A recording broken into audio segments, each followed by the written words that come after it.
அனைவருக்கும் எனது அன்பு கலந்த வணக்கங்கள். நான் உங்கள் ஆஸ்ட்ரோ சின்னதுரை பிலிமிசைபுத்தூர் பெரம்பலூர் மாவட்டம். எதிர் பாவக பலன்கள்.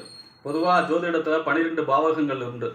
இந்த 12 பாவகங்களில் ஒரு பாவகம் இருக்குது அப்படின்னா, இப்போ லக்னம் அப்படி இருக்குன்னா, இந்த லக்னத்துக்கு 7வது பாவகம் அதுக்கு சமமான ஆள் அப்படின்னு அர்த்தம். அதான் வாழ்க்கை துணை. ஆக இந்த லக்ன பாவகத்துடைய பலன் 7ஆம் பாவகத்தில் குறையும். அதனால தான் பார்த்தீங்கன்னா கிரகங்கள் உச்சமடைய கூட சூரியன் இப்போ மேஷத்தில் உச்சம்னா அதுக்கு நேராக 7வது வீட்டு துலாத்தில் நீச்சமாயிடுவார்.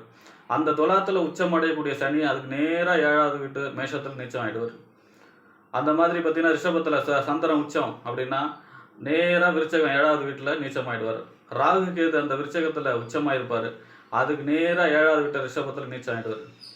அதே போல் கடகத்தில் குரு உச்சமாயிருப்பார். அதுக்கு நேராக 7வது வீடு மகரத்தில் நீச்சமாயிடுவார். மகரத்தில் செவ்வாய் உச்சம், அந்த செவ்வாய் நேராக 7வது வீட்டு கடகத்தில் நீச்சமாயிடுவார்.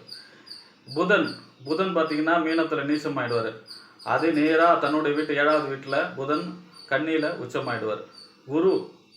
குரு கடகத்தில் உச்சம். அதே போல் இப்போ அதாவது ஒரு இடத்துல இருந்து அதனுடைய 7வது இடத்துல அந்த பாவகத்துடைய வலிமை குறையும். அதாவது அதுக்கு சமமான ஆள் அங்கே இருக்காங்க அப்படிங்கிறதுனால. ஆக இந்த பாவகம் இப்படி தான், இதில் எந்த அட்ஜஸ்ட்மெண்ட்டும் செய்ய தேவையில்லை. இது காலச்சக்கரப்படி இது இப்படி தான் அப்படின்னு சொல்லக்கூடிய பாவங்கள் என்னென்ன, அதை எப்படி இப்போ வேலை செய்யும், அதை பற்றி இந்த காணொலியிலே பார்ப்போம். இது போன்ற தொடர்ந்து ஜோதிட தகவல்களை பெறவும், தமிழ் மாத ராசி பலன்களை தெரிந்து கொள்ளவும் நமது சேனல் ஆஸ்ட்ரோ சின்னதுரை சப்ஸ்கிரைப் செய்து கொள்ளுங்கள், லைக் பண்ணுங்கள், நண்பர்களுக்கு ஷேர் பண்ணுங்கள். இதை 2ஆக பிரிக்கலாம். எப்படின்னா உறவு சார்ந்த எதிர்பாவகங்கள், பொருள் சார்ந்த எதிர்பாவங்களாக 2ஆக பிரிக்கலாம். உறவு சார்ந்த பாவகங்கள், உறவு சார்ந்த எதிர்பாவங்கள் அப்படின்னா எது அப்படின்னா, இப்போ 1-7 லக்கணம்னா நம்ம 7ஆம் இடம்னா வாழ்க்கை துணை. இது ஒன்றுக்கு ஒன்று தொடர்புடையது. எப்படின்னா இப்போ அதாவது வாழ்க்கை துணைகிட்ட நம்ம போனோம்னா நம்ம அங்கே சரணாகதி அடைஞ்சாகணும். அதுதான் இயற்கையோட விதியே. அதில் அங்கே போய் பஞ்சாயத்து பண்ணி இப்படி தான் இருப்பா அப்படி தான் இருக்கும்னு செட் ஆகாது. அந்த வேலையை அங்கே ஆகாது. ஆக இப்போ 7ஆம் இடத்த அதிபதி லக்கணத்தில் வாழ்க்கை துணை இங்கே வந்தாலும் அவங்க சரணாகதி அடைஞ்சாகணும். இங்கேருந்து அங்கே போனாலும் சரணாகதி அடைஞ்சாகணும். அதுதான் இந்த 1-7 கூடியது. ஏன்னா சரணாகதி அடைஞ்சாதான் அது நிலைக்கும், ஒன்றுக்கு ஒன்று தொடர்போடு நிலைக்கும், இல்லைன்னா நிலைக்காது. அடுத்ததாக 3-9 3ஆம் இடங்கிறது இளைய சகோதர ஸ்தானம் இல்லையா. அடுத்து 9ஆம் இடம், அதுக்கு நேராக 7வது இடம்னா 9ஆம் இடம் தந்தை ஸ்தானம். இப்போ எப்போவுமே பார்த்தீங்கன்னா ஒரு குடும்பத்தில் மூத்தவங்க கடுமையாக உழைச்சி அந்த குடும்பத்துக்காக கஷ்டப்பட்டு இருப்பாங்க. ஆனால் அந்த இளையவங்க மேலே தான் தந்தை பாசமாக இருப்பார். அவங்க பிழைக்க தெரிஞ்ச பிள்ளை, அது சம்பாரிச்சிடும் அப்படின்னு சொல்லுவாங்க. ஆனால் இளைய பிள்ளை மேலே பாசம், நிறைய செல்வாக்கோடு வளர்ப்பாங்க. ஏன் அப்படின்னா இந்த 3-9 கனெக்ஷன். அதனால தான் பார்த்தீங்கன்னா தாய்க்கு பிள்ளை, தகப்பனுக்கு கடப்பிள்ளைன்னு சொல்லுவாங்க. அந்த இயம காரியத்தில் கூட இந்த இளைய சகோதரன் தந்தை தான் கனெக்ஷன் பண்ணி வைப்பாங்க. ஆக இது ஒன்றுக்கு ஒன்று தொடர்புட. இதில் மாற்ற முடியாது. அப்போ மூத்தவங்க போய் சண்டை போட முடியாது. இல்லை நான் இவ்வளோ உழைக்கிறேன் அவன் ஒன்றும் உழைக்கலையே அப்படின்னு அங்கே போய் சண்டை போட முடியாது. ஏன்னா 3-9 தொடர்புடைய ஒன்றுக்கு ஒன்று தொடர்புடையது. அடுத்ததாக 5-11 5ஆம் இடம் புத்திரஸ்தானம், 11ஆம் இடம் இளைய மனைவி.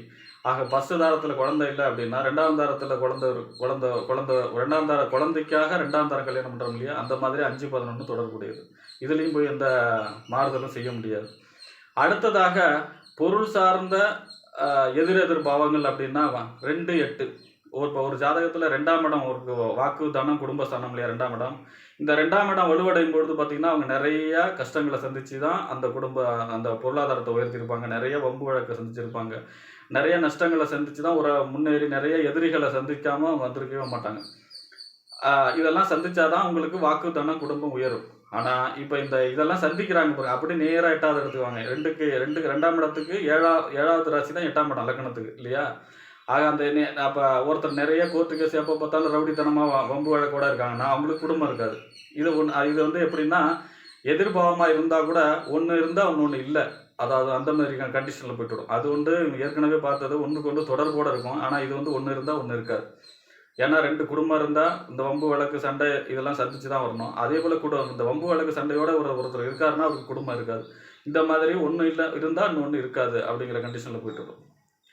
இந்த 2ஆம் இடம் வாக்கு தானம் குடும்பஸ்தானமும் 8ஆம் இடம், அதாவது லக்னத்துக்கு 2ஆம் இடம், லக்னத்துக்கு 8ஆம் இடம். அடுத்ததாக 4-10 4ஆம் இடங்கிறது என்ன, வீடு வண்டி வாகனம் மனை தாயார் சுகஸ்தானம். சுகமாக ஒருத்தர் சகல சௌகரியமாக வாழக்கூடிய அமைப்பு. சகல சௌகரியமா எப்படி வாழ்வார் ஒருத்தர்? எந்த வேலைக்கும் போகாம வீட்ல சொகுசா வாழக்கூடிய அமைப்பு.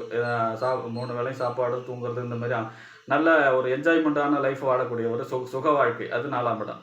10ஆம் இடம் தொழில்.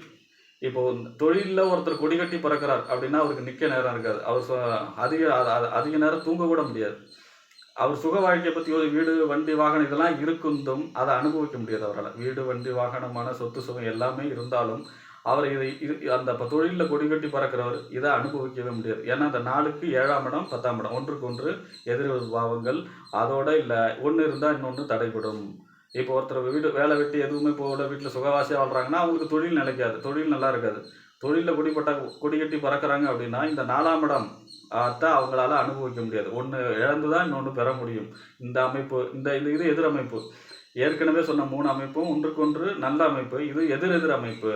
எதிர்பாவங்களா இருந்தாலும் ஒண்ண இழந்து தான் ஒண்ணு பெறக்கூடிய அமைப்பாக இருக்கும். ஆக இயற்கையிலேயே காலச்சக்கரப்படியே இப்படிதான் அமைப்பு. இதுல போய் நம்ப இது 2மே எனக்கு வேணும். இது இல்ல இதெல்லாம் நான் ஒத்துக்க முடியாது அப்படின்லாம் முடியாது. இதுக்கு காலச்சக்கரத்துடைய அமைப்பு. ஆக இதை அனுசரித்து வாழ்க்கையில் வெற்றி பெறுமாறு அன்போடு கேட்டுக்கொள்கிறேன். நன்றி, வணக்கம்.